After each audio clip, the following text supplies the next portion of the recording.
Hi beautiful people, welcome back again to my channel. If you're new here, hi, I am Abby and this is my space. I film about motherhood, beauty, vlogs and all that juicy stuff. If that sounds like something you're interested in watching, do consider to subscribe and stick around, okay? Just click the subscribe button. Yes, I'm coming back.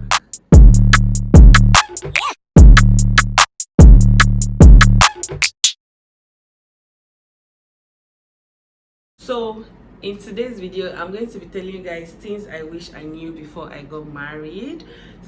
Excuse me. So I've been married for 6 years now, and this is just the right time for me to talk about these things, because when I got married I didn't start YouTube immediately. So I just want to let you guys know what I wish I knew before I got married. Okay, one, the marriage is not about you. It's not just about you. It's not about you, the bride.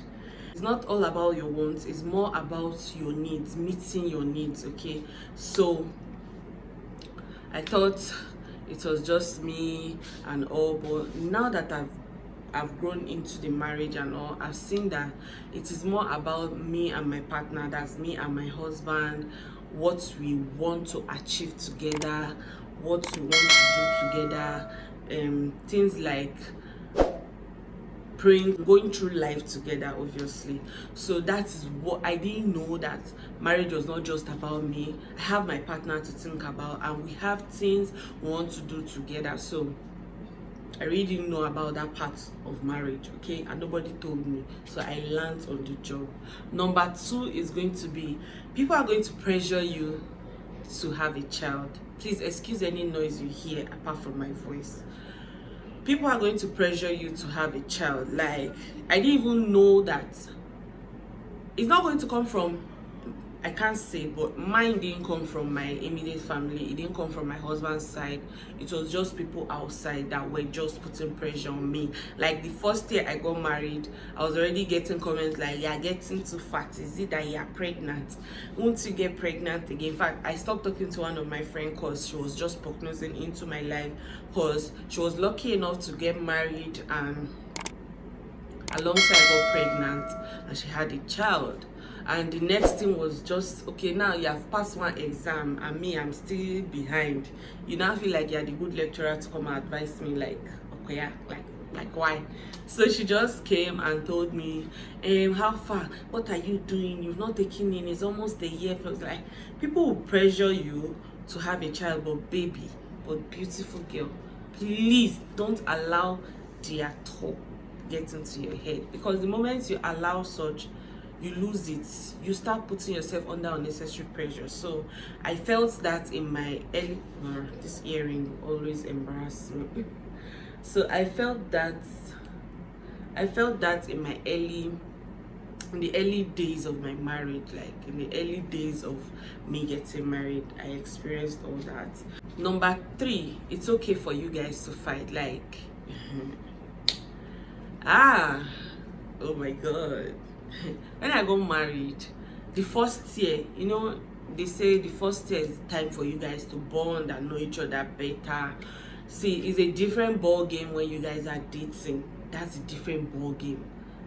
Once you decide to get married, you start seeing the other side of each of you, and you disagree on some things, you fight over some things, you let loose, you react, and it's normal for you guys to fight, because you guys are coming from two different backgrounds, you're coming from two different upbringing. You have to understand each other to be able to move forward, to be able to stay in unity. Okay, so we fought a lot. There are times that he'll tell me, in fact, I'll be the one to wake up in the morning. You guys, I would prepare my food, especially Sundays. I'll prepare my food, prep my food from Saturday, so that on Sunday it's just very easy for me. Then I settle down to do my makeup. Oga said I was delaying him, and he doesn't do anything in the morning. He just wakes up, takes his bath, and we go to church. But I am the one to wake up like around 5, try to cook, try to do my makeup, take my bath, take care of the house, and head out.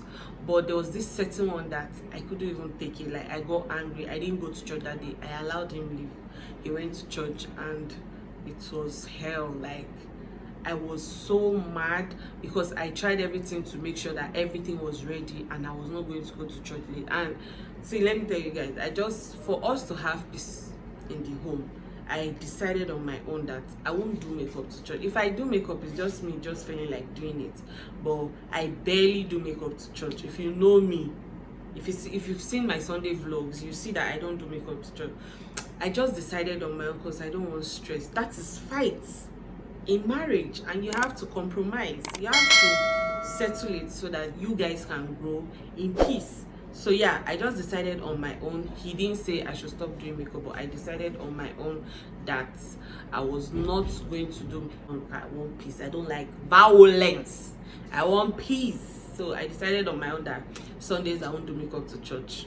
It's not a big deal. I go to church with makeup. I don't go to church I'm going to serve God. I'm not going to showcase my beauty, because with or without makeup, I am beautiful. So number 4 is you would always apologize and forgive each other. I didn't know that it is something that is compulsory in marriage. Like, you must always, it is either you or him, you guys must always apologize to each other and forgive each other. The moment you decide not to do these things, it becomes an issue in the marriage and it escalates. So what I and my husband decided to do even before we got married was, when we're courting, we decided on our own that if you offend me and I offend you, we have to settle each other that day before we sleep. And we don't sleep knowing that we are hurting each other. Like, we don't go to bed knowing that we are angry with each other. We must settle it that day and go to bed. So back then, he'll keep calling and me, I'll just keep quiet. I'll not talk on the phone. He will not answer you. You must still say, okay, it is over, we are not fighting, I forgive you, I'm sorry. This earring is from the pit of hell. It is not a normal earring. So yeah, as I was saying, we decided on our own and it has been working perfectly for us. Like, up till now, we're 6 into the marriage and we courted for like 2 years. Not like court. Some situations happened and for 2 years we were dating and all, but then we got married afterwards. And I can say since that time till now, I don't think I had any cause to quarrel with my husband or not letting go of something he did to me, because I can't even remember anyone. That is forgiveness. You have to forgive and forget.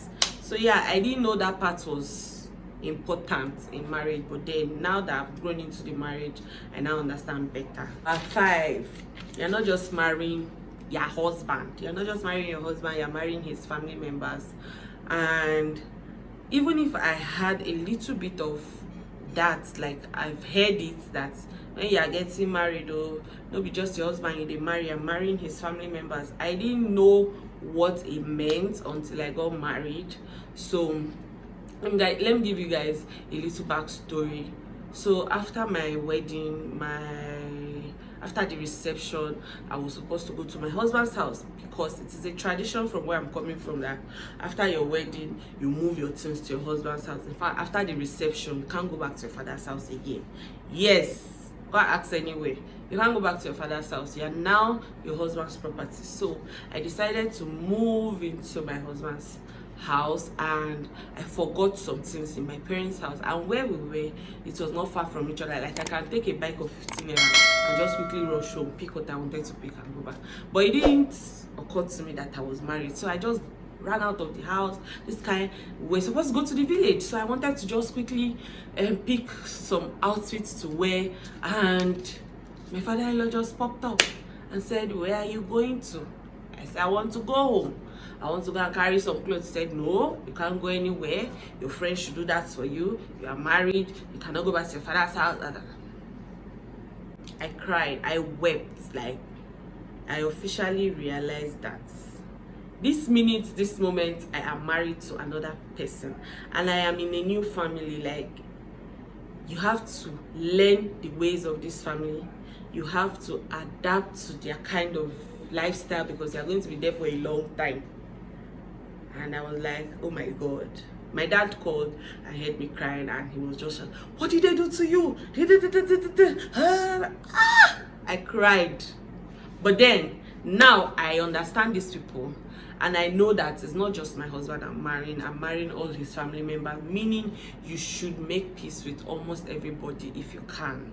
Like, live peacefully with them so you don't have issues in your marriage. Okay, take that from me and have peace of mind. So the final tip, or the final point that I wish I knew was, you guys are supposed to keep enjoying each other forever. Okay, so because of you getting married, you shouldn't forget that.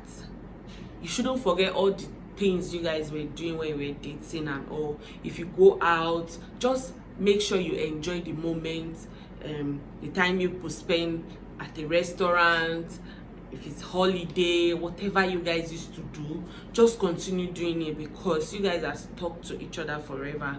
So I didn't know that part, but then now I know, and I'm enjoying every little moment in my marriage. Like, I enjoy every single moment. I don't even skip it for anything. So yeah, that is all about today's video. If you enjoy this type of videos, please let me know in the comment section, and do not forget to subscribe, don't forget to like, don't forget to share my videos with your family and friends, and see you guys in my next one. I hope this video is not long, because if it's long, I don't know what to do. I just have to say my mind. Okay, see you guys in my next video. Bye.